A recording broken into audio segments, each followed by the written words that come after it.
নমস্কার, কেমন আছো সবাই? আশা করছি সকলে খুব ভালো আছো, সুস্থ আছো আর সাবধানে আছো। আর সবার নতুন বছর খুব ভালো কাটছে। অঙ্কিতাস ব্লগের আরও একটি নতুন ব্লগে তোমাদের সকলকে জানাই অনেক অনেক স্বাগত। আজ যে ভিডিওটি তোমাদের সাথে শেয়ার করছি সেটা হলো 2রা জানুয়ারি। তো 2রা জানুয়ারিতে সকাল সকাল বড়মশাই কাজে যাবে বলে লেগে পড়েছি রান্না বান্নার কাজে। সকালবেলা চা খেয়ে নিয়েছি, এখন করব ডালের বড়া। কাল রাতে ডাল ভিজিয়ে রেখেছিলাম, সেটা তোমরা দেখেছিলা। সেই ডালটা মিক্সিতে বেটে নিয়েছি, সাথে একটু পেঁয়াজ আর স্বাদ মতো লবণ, হলুদ, কাঁচা লঙ্কা ডালের সাথেই বেটে নিয়েছিলাম। সাথে ঘরে একটা ডিম ছিল, সেটি ভেঙে ফাটিয়ে দিয়ে দিয়েছি। বড়াগুলো ভেজে নিয়ে এটা করব আলু দিয়ে একটুখানি ঝোল, সেটা হচ্ছে একটুখানি পেঁয়াজ রসুন সবই দেব, দিয়ে একটু কষা কষা করেই ঝোলটা করব। আর কি রান্না করব চলো তোমাদেরকে আস্তে আস্তে দেখাচ্ছি। আর কাল রাতে কিছুই কেটে বেছে রাখা হয়নি, এখন রান্না করতে করতে সবটাই কেটে বেছে নিতে হবে। তো কাল যেহেতু মনটা খারাপ ছিল, সেই জন্য আর কোনো কিছু করা হয়নি রাতে। আর সেই কারণেই এখন যাই রান্না করব না কেন সেটা আমাকে আগে কাটা বাছা করে নিতে হবে, তারপরে রান্না করতে হবে। আর তারপরে তো জানোই আমার রান্না করতে করতে সাইডে অনেক কাজ করতে হয়, সেগুলোও করতে হবে। এই যে তোমাদেরকে বললাম কাটা বাছা কিছুই হয়নি, এখন বসেছি পেঁয়াজকলি কাটতে। প্রথমে ভেবেছিলাম পেঁয়াজকলিটা আলু দিয়ে ভাজবো, তারপরে মাইন্ড চেঞ্জ করলাম। তো চলো তোমাদেরকে পরে দেখাচ্ছি কি রান্না করছি। আগে দেখিয়ে দিই কি কাটা বাছা করলাম। এখানে পেঁয়াজ কলিটা কেটে ধুয়ে নিলাম। আর আমার যেহেতু কলটা অনেকটা দূরে, তাই আমি এরকম বাটিতে অনেকটা করে জল নিয়ে নিই। আর আলু কাটার আগ পর্যন্ত সমস্ত সবজিগুলো একবার করে এই জলে ধুয়ে নিই, তারপরে আরও একবার করে ভালো জলে ধুয়ে নিই। তো এখানে পেঁয়াজকলিটা একবার ধুয়ে রাখলাম, আরও একবার ধোবো। আর এখানে কাটছি একটুখানি ফুলকপি। তার কারণ হলো কালকে ঠাকুমা শাশুড়ি আমার কাছে একটা তরকারি খেতে চেয়েছে ফুলকপির, সেটাই আজকে তাকে করে দেব, শুধু তার জন্যই করব। তো সেটা কি করে করব সেটা তোমাদেরকে পরে দেখাচ্ছি, কি তরকারি খেতে চেয়েছে ফুলকপির। তো আগে চলো কাটা বাছাগুলো করে নিই। এখানে ফুলকপিটা কেটে নিলাম। আর এই ফুলকপিগুলো আমার ভাসুর নিয়ে এসেছিলো, অতটাও মানে পুষ্ট নয়, একটু ফুল ফুল হয়ে গেছে ফুলকপিগুলো। তো সেইগুলো একটু ধুয়ে নিলাম। তারপরে এই যে এখানে ছিল হাফেরও একটু বেশি একটা লাউটা বড়মশাই এনেছিল, তবে ফ্রিজের অতিরিক্ত ঠান্ডাতে লাউটা কেমন যেন শক্ত হয়ে গেছে। আর লাউয়ের গায়ের কালারটা দেখো কেমন কালশিটে পড়ে গেছে, এটা ফ্রিজের অতিরিক্ত ঠান্ডার কারণে হয়েছে। তো এই সব কাটাকুটিগুলো রাতের মধ্যে করে রাখতে পারলে সকালে কিন্তু অনেকটা সুবিধা হয়। এখন দেখো যেই টাইমে আমি কাটতে বসেছি সেই টাইমে আমি আমার বাইরের অনেকগুলো কাজ করতে পারতাম, কিন্তু আজকে আর সেটা হবে না। যেহেতু পদে পদে রান্না করব ঠিক করে রেখেছি, সেই কারণে কাটা বাছা তো করে নিতেই হবে। আমার তো আর হেল্পিং হ্যান্ড নেই যে আমি রান্না করব একজন বসে বসে কেটে দেবে। তো সেই কারণে নিজেকেই কাটা বাছাটা কমপ্লিট করে নিতে হয়, রান্নাটাও নিজেকে করতে হয়, এমনকি ঘরের টুকিনাকি সমস্ত কাজই আমাকে করতে হয়। তার মধ্যে তোমরা তো জানোই ঠাম্মার কাজও করতে হবে। এখন সেই জন্যই তাড়াহুড়ো করছি যে বড়মশাইকে কতটা কি করে দিতে পারবো জানি না, হয়তো পদে পদে সব কটা সম্ভব হবে না। তার কারণ হলো এখন তো একটু আগে আগে কাজে যাই, ওই 8টা সাড়ে 8টার মধ্যে বেরিয়ে যাই। আগে যেমন 9টার মধ্যে যেত, 9টার মধ্যে গেলে মোটামুটি সব রান্নাই করে দিতে পারতাম। এখন যেহেতু 8টার মধ্যে যাই, তাই আর হয়ে ওঠে না। সকাল থেকে ঠান্ডাটা বেশ জাঁকিয়ে পড়েছে, আর রোদের ভাব কোনো নেই। সেই কারণেই সকালবেলা ঘুম থেকে উঠেই আগে এখন আর রান্নাঘরে জানলাটা খুলি না। আর দেখো রৌদ্র কিন্তু এখনও ওঠেনি, এখনও বেশ কুয়াশায় আচ্ছন্ন চারিদিকটা। সেই কারণে জানলাটা একটু পরে খুলি। তো এখানে ফুলকপিটা ভাজা বসিয়েছি আর ভাতটা, ওদিকে ভাত ফুলকপি হয়ে গেছে, এদিকে আমি বড়ার তরকারিটা বসিয়েছি। আর এখানে বসিয়েছি বড়মশাইয়ের জন্য চা। আর এখানে এই যে কিছুটা বড়া ভাজা রেখে দিয়েছি। আর এখানে আলুটা রেখেছি ফুলকপির তরকারি করব ওই ঠাম্মা শাশুড়ির জন্য। আর এখানে দেখো লাউটাও কেটে রেখেছি, লাউটা শুধু ভাজা ভাজা করব, এটা আজকে তরকারি করব না, শুধু ভাজবো। আর এখানে হচ্ছে ওই বড়ার তরকারিটা। আর এই যে ঠাম্মা শাশুড়ি খেতে চেয়েছিল শুধু লঙ্কা চিড়ে আলু দিয়ে ফুলকপি দিয়ে তরকারি, কোনো মশলা কোনো ফোড়ন কিচ্ছু না, সেটাই ওনার জন্য করলাম। আর চলো এখানে মোটামুটি আমার রান্না কমপ্লিট, আর একটা জিনিস হলেই কমপ্লিট হয়ে যাবে। এই যে রান্নাবান্না কমপ্লিট। এখানে করেছি একটু আমড়ার চাটনি, যেটা মামি শাশুড়ি পাঠিয়েছিল আমরা। এখানে আছে ওই ঠাম্মার ফুলকপির তরকারি, একটু পেঁয়াজকলি ভাজা, একটু বড়া ভাজা, আর এখানে আছে লাউ ভাজা, আর ওই যে বড়ার ঝোল, যেটা তোমরা সকাল থেকেই দেখেছিলা। এই যে বড়ার ঝোল, বাড়িতে একটু ঝোল ঝাল না হলে পুরুষ মানুষ খেতে পারে না। তো রান্নাবান্না সেরে রান্নাঘর পরিষ্কার করে ঘর মুছে নিয়েছি, ঠাকুর বাসন মাজা হয়ে গেছে। তারপরে চলে গেছিলাম এঁঠো বাসন মাজতে। এখন এই এঁঠো বাসনগুলো মাজা ঘষা হলে আমার মোটামুটি কাজ শেষ। কয়েকটা জামা কাপড় আছে, সেগুলোও কাচবো। আর কাচাকুচি আমার একটা দুটো করে রোজই থাকে, আর আমি রোজ কেচে ফেলতে ভালোবাসি। তার কারণ হলো রোজ কাচলে অল্পও হয়, নোংরাটাও কম হয়, আর জামা কাপড়ের পরিমাণটাও কম থাকে। সেই কারণে একটু কষ্ট হলেও আমি জামা কাপড়গুলো রোজ কেচে ফেলি। আর এখানে দেখো আমি একটু মুখ নাড়াচ্ছিলাম, কারণ আমি একটু ঠাকমার সাথে কথা বলছিলাম। যেহেতু ভয়েসটা নেই তাই তোমরা বুঝতে পারছো না। চলো, বাসনগুলো তো উপর দেওয়া হয়ে গেল, এবার স্নান টান করে নিই। স্নান টান করে এখন যাচ্ছি কাকি শাশুড়ির বাড়িতে। কাকিমণি বাড়িতে নেই, আজ গেছে আমাদের এখানেই একটা জগন্নাথ মন্দির আছে, সেই মন্দিরে একটা অনুষ্ঠান আছে। সেই অনুষ্ঠানে আমারও ভীষণ মন টানে এই জায়গাগুলোতে যাওয়ার, কিন্তু এই যে সংসারের চাপে পড়ে আর যেতে পারি না। তো এসেছিলাম কাকি শাশুড়ির বাড়িতে ফুল নিতে, তো দেখলাম আমার জন্য আজকে ফুল তোলেনি, হয়তো তাড়াহুড়োতে। এখানেই ঝোলানো থাকে আমার ফুলটা, তো সেই কারণেই আমি এখানে ফুল তুলে নিলাম। আর ওইদিকে দেখো আমার জেঠি শাশুড়িকে দেখা যাচ্ছে, সেও ফুল তুলছে স্নান করে, আর তার সাথে কথা বলতে বলতেই ফুলগুলো তুলছিলাম। তো চলো এখানে ফুল তুলে বাড়ি যাই, তোমাদের সাথে তাহলে আবার দেখা হবে সন্ধেবেলা। টাটা।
এই যে সন্ধেবেলা চলে এসেছি, এখন হব রেডি। চলো তোমাদেরকে পরে দেখাচ্ছি। এই যে জামাটা পরে নিয়েছি, এই জামাটা তো তোমরা দেখেইছো, ভাইফোঁটার গিফট আমার মেজদা দিয়েছিল। হয়তো ভিডিওটি মেজো বৌদি দেখলে খুশি হবে। মেজো বৌদি তো না, আমার বান্ধবীই হয়। আর এখানে আমি পুরো রেডি, যেহেতু বাইকে করে যাব, সেই জন্য দেখো দুটো সোয়েটার পরেছি। আর আমি ভীষণ শীতকাতরে মানুষ, তাই এখানে দুটো সোয়েটার পরে নিয়েছি। কোথায় যাচ্ছ? মাসি বাড়ি। কার কার মাসি বাড়ি? চলো এবার বলি, আমরা যাচ্ছি আমার মাসি বাড়ি। আমার মাসির বাড়িতে আজকে আমাদের নিমন্ত্রণ আছে, সেখানে এখন যাচ্ছি। এখন বাজে এই যে 6:30 মতো, এখন বাড়ির থেকে বেরোচ্ছি। এখন প্রথমে যাব বাজারে, তার কারণ হলো আজ হলো আমার মাসির মেয়ের জন্মদিন। তো সেরকম বড় কোনো অনুষ্ঠান না, আমি, আমার বড়মশাই আর আমার মা, দাদা, বৌমনি, আমাদের পুচকি আর মাসি, মেসো, বনু, এই নিয়েই মাসির বাড়ির আজকে একটা ছোটোখাটো অনুষ্ঠান আছে। তো সেই কারণেই মাসি আমাকে যেতে বলেছিল। আর বহু বছর হয়ে গেল, মানে বহু বছর না, মাসির বাড়িতে অনেক দিন হয়ে গেল মাসির বাড়ি যাওয়া হয় না। তো আমরা প্রথমেই ভাবছিলাম বাজারে যাব, তো তারপরেই ওখানে বাজারে চলে এসেছি। দেখো এখান থেকে নেব একটা জামা, কেনাকাটা কমপ্লিট। বোনের জন্য একটা 2 পিস নিয়েছি। তো চলো তোমাদেরকে মাসি বাড়িতে গিয়ে দেখাবো, যেহেতু তাড়াহুড়োতে কিনেছি সেই জন্য আর তখন ভিডিও করা হয়নি। আর শীতের বাজার খুব কমই এখন লোক রয়েছে বাজারে। তারপরে এখানে বরমশাই নিয়ে নিয়েছিল বনুর জন্য আর আমাদের পুচকির জন্য দুটো লজেন্স আর দুটো ক্যাডবেরি। তো চলো ঠিক এই দোকানের অপোজিটেই তোমাদেরকে একটা স্মৃতিযুক্ত জায়গা দেখায়। এই যে দোকানের অপোজিটে এই যে বাড়িটা দেখছো, এটি হলো আমার একটা শিক্ষকের বাড়ি, যেটিতে আমি আমার কলেজ লাইফের 3টি বছর অধ্যয়ন করেছি এখানে বাংলার। তো এটি ছিল আমার বাংলার টিচারের বাড়ি। তো ওখানে আমরা অনেক মজা করতাম স্যারের বাড়িতে। জায়গাটি দেখে অনেকটাই মন খারাপ হয়ে গেল। এখন আর আসা হয় না, আর কলেজ লাইফের কোনো বন্ধুবান্ধবের সাথে সেইভাবে যোগাযোগও করা হয় না বিয়ে হয়ে গেছে বলে। তো সংসারের চাপে পড়ে সেই সব বন্ধুবান্ধবের সাথে আর যোগাযোগ করার সুযোগই পাই না। তো এই জায়গাটি দেখে চিনতে পারছো কি না জানি না, তবে গত বছর এখানে আমরা একবার বিয়েতে এসেছিলাম। জায়গাটি বড্ড অন্ধকার আর ঘুটঘুটে। আগে তো ছোটোবেলায় এই রাস্তাটা দিয়ে অনেকেই যেতে ভয় পেতো, আমি তো কখনোই যেতাম না। তো এখন তবুও একটু জনসংখ্যা বেড়েছে, তো সেই কারণেই এই রাস্তা দিয়েই আসলাম। একটু ভয় ভয় লাগছিলো, দেখেই মনে হচ্ছে সেই বলিউড ফিল্মের রাস্তাগুলো, অন্ধকার ভূতের রাস্তাগুলো। তো যাই হোক, আমরা বড় রাস্তায় উঠে পড়েছি। ওই রাস্তাটা আমার বেশ ভয় লাগছিল। তো এখন এখান থেকে নেব একটু মিষ্টি, যেহেতু অনেক দিন পর জামাই যাচ্ছে, হাতে করে একটু মিষ্টি না নিয়ে গেলে কি শোভা দেয় বলো। তো এখান থেকে একটুখানি মিষ্টি নিয়ে নিলাম। ভেবেছিলাম একটু গুড়ের মিষ্টি নেব, তো গুড়ের মিষ্টি এখনও তৈরি হয়নি, তাই একটু গুড়ের সন্দেশ নিয়ে নিয়েছি। তো চলো এবার মাসির বাড়ির দিকে রওনা দেওয়া যাক। এখান থেকে মাসির বাড়ি খুব বেশি দূরে না, এখান থেকে ঠিক 1 কিলোমিটার দূরেই আমার মাসির বাড়ি। তো এই যে এখানে একটা খেজুর গাছ আছে, যেটা আমি ছোটোবেলা থেকেই ভয় পাই জায়গাটি। আর এই যে আমার মাসির বাড়ির গলিতে ঢুকেও গেছি। অনেক দিন পর মাসির বাড়ি আসছি। আমি তো যখন অসুস্থ ছিলাম তখন একদিন এসেছিলাম বাড়িতে চলে যাওয়ার আগে, তারপরে আর আসা হয়নি। প্রায় 5 মাস মতো হয়ে গেল আমি মাসির বাড়ি এসেছি। আর আমার বড়মশাই তো সেই গত বছর এসছে, আর এবছর আসলো। পুরো একটা বছর পরে বড়মশাই মাসির বাড়িতে আসলো। তো চলো দেখি মাসিরা কি করছে। এখনও মায়েরা আসেনি, মারা আসছে। আর এই যে বোনটি আমাদের দরজা খুলে দিল, এটি হলো আমার মাসির দেওরের মেয়ে। এখানে এসেই দেখলাম যে কত ফুল তোলা রয়েছে, আর ফুলগুলো কত বড় বড়ও হয়েছে। দেখো কেমন আছেন? কত বড় বড় হয়েছে গো এবার। আমার চোখ দুটো সার্থক হলো গো। ওটাকে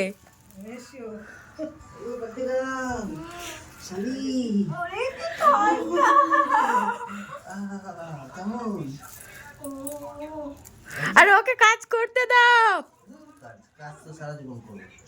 এটা কি তোর জন্য করছিস নাকি? করেছিলাম, হয়নি, ওর জন্য বসে বসে উস্তাদি করছি। কই ঠান্ডা লাগছে না? ও মেশো, মেশো। ও আমি হলো শুনতে পাচ্ছ না, যেভাবে চাপিয়েছো তুমি, আমি হলাম শুনতে পাচ্ছ না। ভালো বসো। এই আছে, এটাই তো বড় সমস্যা। না শুন শুন শুন শুন। না শো আঙুল চুটকিগুলো। হ্যাঁ, আমি দুটো বানাবো দেখি। আর একটা সোনার না, ঠিক আছে। সোনার নাকের দিয়েছে, হাতের ব্রেসলেট দিয়েছে, পায়ের আঙুল চুটকে দিয়েছে জন্মদিনে। আহা গো, তোমার শালিকে কত কিছু দিয়েছে। ওই নাকেরটা দিয়েছে যেটা নাকে রয়েছে। হ্যাঁ ওটা যেটা ছিল ওটা ভেঙে নাকে হাত ঢুকে গেছিল। রক্ত জন্মদিনে উইশ করেছো?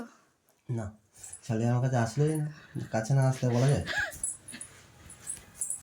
চলো আমাদের পুচকিরা এসে গেছে, ওদের সাথে একটু লুকোচুরি খেলা যাক, দেখি ওর কি কাণ্ড দেখা যায়।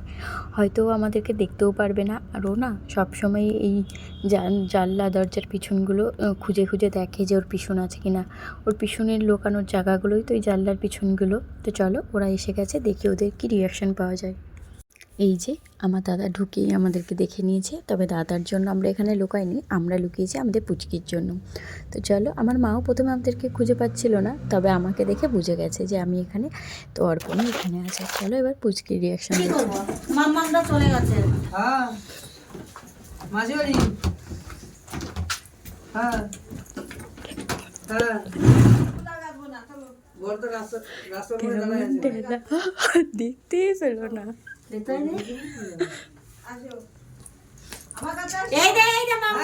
বর্তর থেকে আমি 100 টাকা নিয়ে এলাম, তোরটা বদলে হয়েছে তো ভাগে দিয়ে এসছি আমি।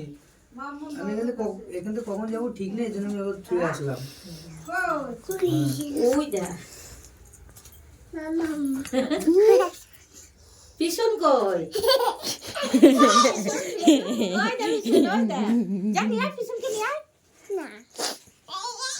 কিশোর এখন চলে যাবে ছোট মামামের সাথে। কোথায় ধরবো? খাবলা কোথায় দেবো? চন্তা মন্তা ঠাম্বা মা ঠাম্বা গালে দেওয়ার থেকে এখন মুখে আওয়াজ করে। এটা আবার কি হলো? কি হলো এটা? মামাম এই গালে একটা হাম দাও, এই গালে একটা দাও দাও দাও মাম্মা এই গালে দাও। একটা পিছনকে হাম দাও দেখ মাম আমার গালে হাম দাও। হ্যাঁ ওটা কে? মেরে এনেছিলা? আমি কে? মেরেছিলা? আমি ভালো হয়েছে? আমি পরে কে? আরাম সুতির জিনিসের উপর এই যে হাম দাও, হাম ওটা গালে হাম দাও। দে, হাম হাম হাম হাম আমার গালে একটা। হাম দিচ্ছে এখানে, আমার গালে চোখ ওর ওখানে। এই চুড়িদারটা কে জানি দিয়েছিল একটু ঘষে দি, একটু ঘষে দি, একটু ঘষে দি। তো বললাম উপর দিকে উঠে বসো আজ বোনের জন্মদিন উপলক্ষে আমরা কিন্তু সপরিবারে সবাই কিন্তু খুব আনন্দ করলাম। আর অনেক দিন পরে মাসি, মেসো, বোন, মা, দাদা, বৌদি, পুচকি সবাইকে নিয়ে, নিজের বরকে নিয়ে, সবাইকে নিয়ে বেশ আনন্দ করলাম। এই দিনটি যে জীবনে আমার কোনো দিন আসবে কোনোদিনও ভাবিনি যে এই মানুষটিকে সসম্মানে আমার ফ্যামিলির সাথে দেখা করাতে পারবো, তাদের কোনো অনুষ্ঠানে দুজন মিলে একসাথে সসম্মানে যেতে পারবো। তবে এই দিনটিও এসছে অনেক কপাল করে, অনেক কষ্ট করে। তবে যাই হোক, আমরা কিন্তু আজকে অনেক আনন্দ করেছি সপরিবারে। খুব ভালো লাগলো আজকের এই রাতটা। কাল যতটা মন খারাপ ছিল আজ ঠিক ততটাই ভালো লাগছে। এই নে তোরটা নিয়ে কি আলাদা এই সর গিফট, গিফট গিফট। যাই হোক কিনে নিবা ওরা হাত করিস না তাহলে আর পাবি না নি। এরকম এরকম করে আমার মা কত টাকা আমার নিয়ে নিছে। তুই কি নিয়ে ক বছর হলো 15 না 14 14 পড়ছে কে বলেছে হ্যাঁ 15 পড়ছে 15 পড়ছে তা কি 14 পূর্ণ হলো বাবা, তোর কত বয়স? বলো ও মাসি কটা ফুল দেন, সাইড দিয়ে একটু গোছাই দি। আরে অত ফুল দিতে হবে না, 4 বছর পরে বিয়ে দেওয়া লাগবে না। ও মাসি কটা ফুল দেন, ফুল। 10 বছর পর বেশি ওটাই বলো 4 বছর লাগবো দেখতে ভালো লাগবে না একটু ফুল দিলে? কি বলছো? কি বললা? বেশি বলো এই 4 আমি বছর লাগবো আমি একটু ওই পালবাড়িতে এই আমার শালির গিফট, বার্থডে গিফট। কি হো? পালবাড়িতে ঘুরে আসি। হ্যাঁ হ্যাপি বার্থডে। নাগাদি বাড়িতে আর আর আরেকটা, আর একটা শোনা, আরেকটা। জ্বালা না না না না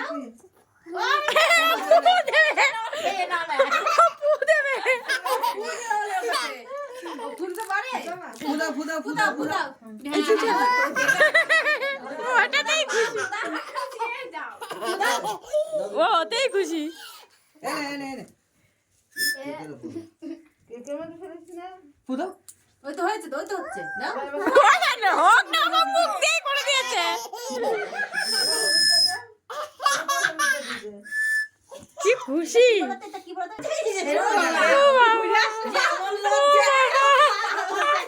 না না যা যা যা যা যা যা যা যা। আরে বলো বলো হ্যাপি বার্থডে বলো হ্যাপি বার্থডে। এবার লজ্জা লাগলো না?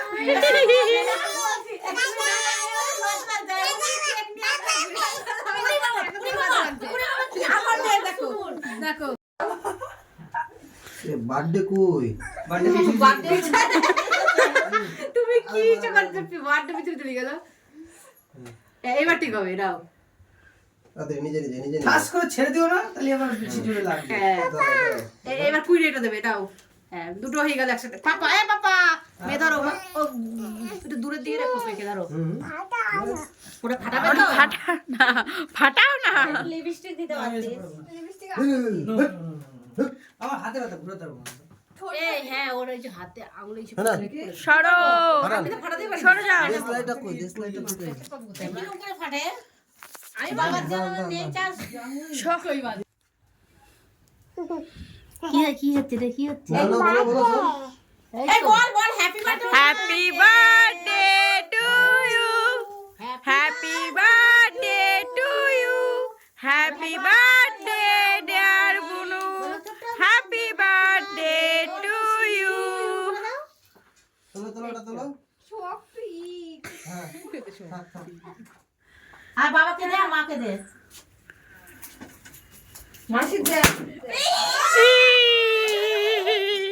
কোথায় পড়লো গো? আচ্ছা ভুল হয়ে গেল। ওর মাথায় একটাও পারিনি আহা এ যা ভয় চেয়ে ছয় পড়ে গেল এখান দিয়ে। আজকে বেকার হয়ে গেল গো। হ্যাঁ আচ্ছা এখনো মিঠিকে আহা রে আমার মিঠিকে দে। আমার আর কেকটা খাওয়াতে দিল না।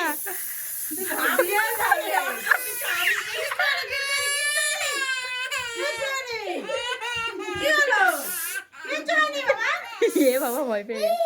আবার দেখছে দেখো দেখছে দেখতে আর চাইবে না। আচ্ছা বাবা আমি কিছু মাছি মাছি গো মাছি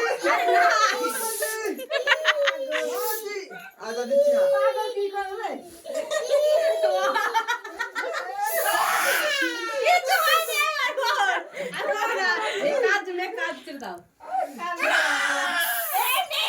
আরে মেয়ে কাঁদছে। চলো তোমরা তো দেখতেই পারলা কেক কাটা হয়ে গেছে, এখন শালিকে চলছে জামাইবাবুর কেক মাখানোর পালা। তো এখন কেক মাখাচ্ছে আর আমাদের পুচকি কিন্তু ভীষণ ভয় পাচ্ছে, যে কারণে কান্না করছে। আর ওই যে ফর্মটা মাখিয়েছিল তখনও কান্না করছিল, ও এখনও কান্না করছে। ও ভাবছে যে ছোটো মামা আরে তোমাকে দেবে না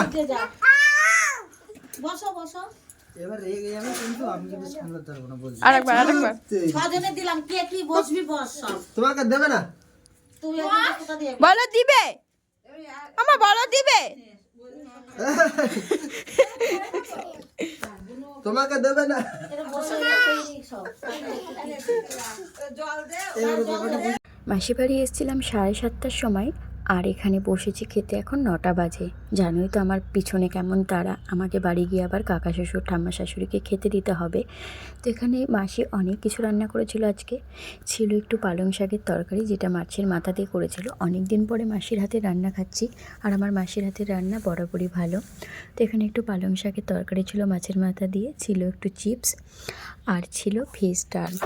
মাসি পদে পদে যে এত কিছু রান্না করেছে বুঝতেই পারিনি আমরা। আর ছিল একটুখানি মাছের ঝাল। আমার মাসি যেহেতু শিক্ষা দীক্ষা দুটোই নিয়ে নিয়েছে, তাই মাংস খায় না আর পেঁয়াজ রসুনও খায় না, তাই মাছের ঝালই করেছিল। আর এখানে ছিল একটু মাংস, লাস্টে ছিল মিষ্টি, একটুখানি মিষ্টান্ন, যেটা আমরা ভিডিও করতে ভুলে গেছি। খাওয়া দাওয়া করে এখন বেরিয়ে পড়েছি বাড়ি যাওয়ার উদ্দেশ্যে। তো চলো তোমাদের সাথে একেবারে বাড়ি গিয়ে দেখা হবে। অনেক রাত হয়ে গেছে তো ভিডিও করাটা একটু রিস্ক হয়ে যাবে, ফোন ছিনতাই হয়ে যায় অনেক সময়। তো সেই কারণেই আর রাস্তায় ভিডিও করিনি, চলে এসেছি বাড়িতে। চলো তাহলে আজকের ভিডিওটি তাহলে এখানেই শেষ করছি। সবাই সুস্থ থেকো, ভালো থেকো, সাবধানে থেকো। আর ভিডিওটি কেমন লাগলো কমেন্টে জানিও। যদি ভালো লাগে ভিডিওটিতে একটু লাইক করে দিও, চ্যানেলটি সাবস্ক্রাইব করে নিও।